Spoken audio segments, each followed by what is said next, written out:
Often you'll hear that a city has layers of history. Well, today we're going to look at one of these small layers. French occupation of the Netherlands under Napoleon. And we're going to see the impact of this occupation on the Dutch public space. Come and join me. Oh yeah, almost forgot. Welcome to Haarlem. What? Haarlem again? Yes. But trust me, this is the place for this topic. You'll see.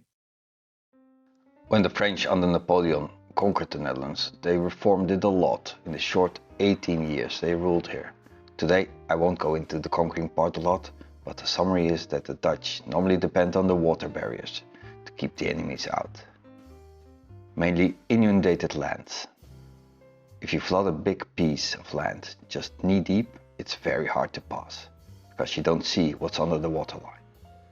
But in a very cold year, these water barriers become a sheet of ice, and the French just waltzed in.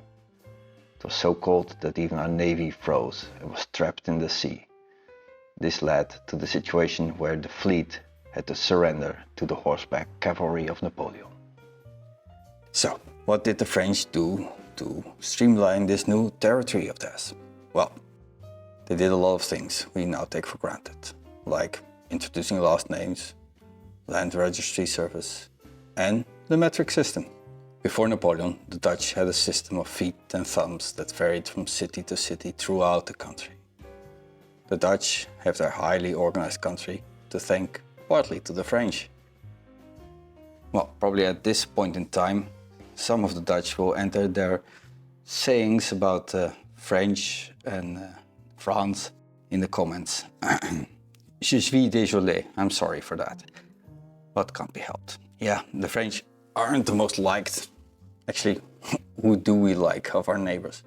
Anyway, it's sad that we have a negative image of a country we still have a border with. Now I hear you thinking, the Netherlands, France, a border?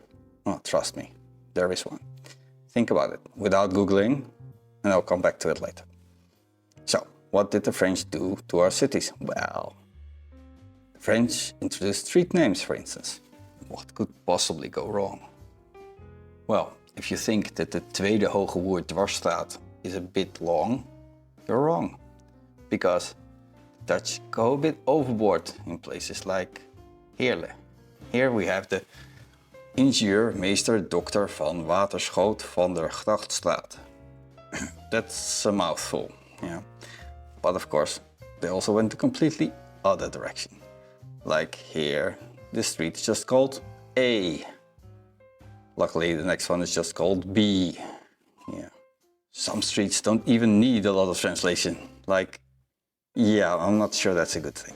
The French themselves actually don't have given names to their streets. Well, not all.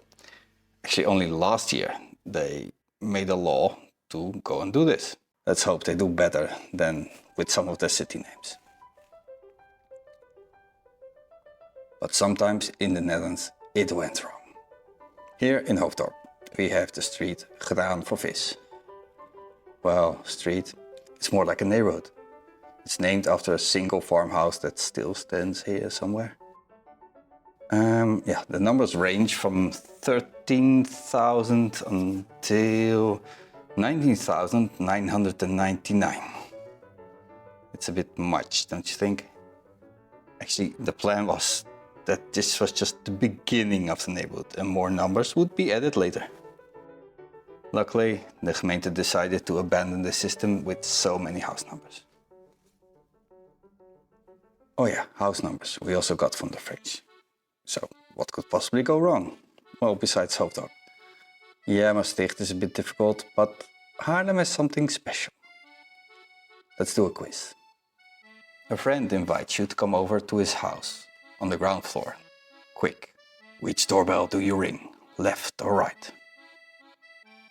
Rien ne va plus. Hold the bets. Well, your friend should have told you that if he lives on the ground floor in Haarlem, it's black, and upstairs it's red. The red and black house numbers are due to the tax the French introduced. And why is it in Haarlem? Well, this was, in that times, the epicenter of power. This is the place where the first king of the Netherlands used to live. Yeah, the first king of the Netherlands, not one of these lot, orange and stuff, but a Frenchman was the first king of the Netherlands. This was Lodewijk Napoleon, the brother of the famous Napoleon Bonaparte. He was the first king of the Netherlands. He lived here, in this building, which is now the headquarters of the provincial government. It still holds a bit of the original furniture, like sitting beds, because people believed you should sleep sitting in the time. From here, the French introduced new laws and mainly taxes that shaped our city. Besides nationalizing all the church towers and all the other stuff. So taxes. The French introduced a tax on windows in 1812, which has until this day a lasting effect in our cities. It was an easy tax to collect, but of course it led to tax evasion. Lots of people decided, well, if you pay per window, then we'll just get rid of some. And public health was poorer for it.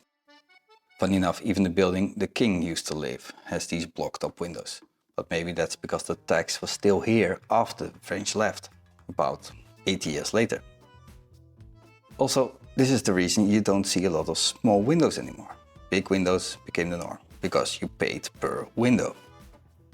But the effect is even bigger, because architects would start using this bricked up window style on newer buildings, even in this present day.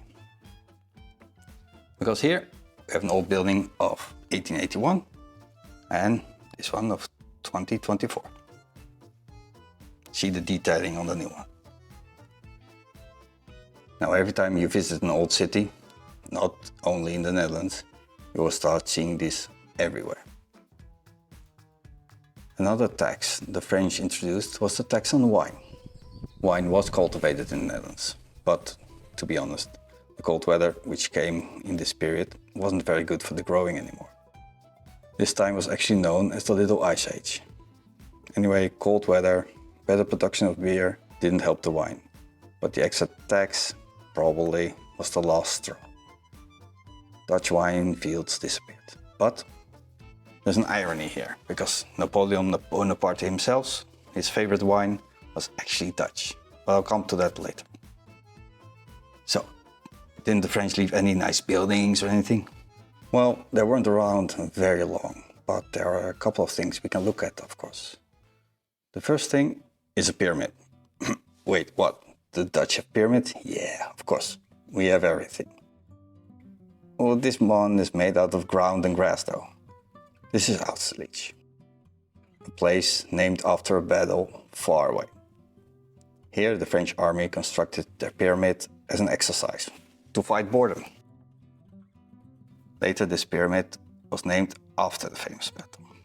It took a couple of restorations, but it's been standing here for more than 220 years. Another monument I would like to mention, well, yeah, but we have to go to Paris. Wait, what? Not the Netherlands? Yeah, I cheat, but you will learn something. You know this building, I'm sure you do. This is the Arc de Triomphe. And it's about the Netherlands. Well, at least a small part of it. Yes. It commemorates the victories of Napoleon Bonaparte. And on this corner it says Alkmaar. Why? Well, one of the biggest victories of Napoleon was there. In 1799, the British and the Russians landed near Bergen on the Dutch coast. This is close to Alkmaar, but it's not really Alkmaar. The invasion force was defeated by the French. Actually, a lot of prisoners of war ended up here in Haarlem. Bit weird to think about Russian prisoners ending up here in North Holland. Well, history will repeat itself in the Second World War, but that's not for today. Anyway, this is how Alkmaar is now on the Arc de Triomphe in Paris. So, have you figured out yet where there's a border between the French and the Dutch?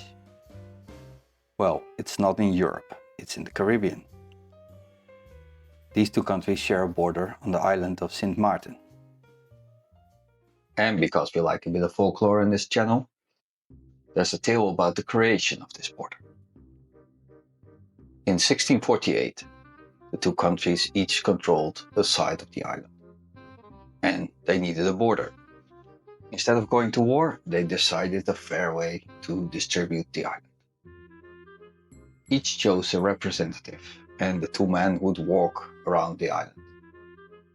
The two men would start at one point, they would meet each other there, and then they would each start off, and where they would meet again on the other side of the island, then the line would be drawn and the division would be made.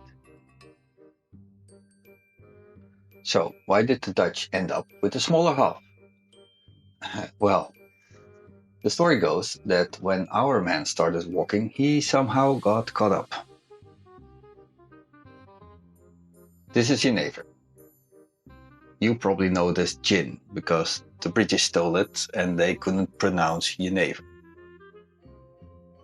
The Dutch representative decided to have a couple of these and lost time. So this is how we ended up with the smaller half of the island. See, drinking is bad for you and for your country. Anyway, follow me for more lifestyle advice. Oh yeah, talking about drinking. Remember Napoleon liked Dutch wine? Well, the Dutch wine came from South Africa. In South Africa there's an estate called Groot Constantia. Here they make very good wine. Not only Napoleon liked it, but all the emperors and kings and nobility of the time. Imagine how rich you had to be to get your wine from halfway around the world at that time. Actually, the winery still exists today. Now, the founder of the vineyard was called Van der Stel. He was a Dutch governor of the colony on the Cape. He learned his winemaking skills back in Muiderberg. So it really was Dutch wine. This colony was founded actually by accident, a real accident. In the 17th century, a ship ran aground in the Table Bay. Its crew had no choice but to abandon the ship. They set up on land and survived for a year. This led to creating a trading post there, which would grow out to become Cape Town in South Africa. So you know, the ship that started all of this, South Africa, the estate, the wine, was formed by accident. And the name of this ship? Haarlem. See, I told you. All roads lead back to Haarlem.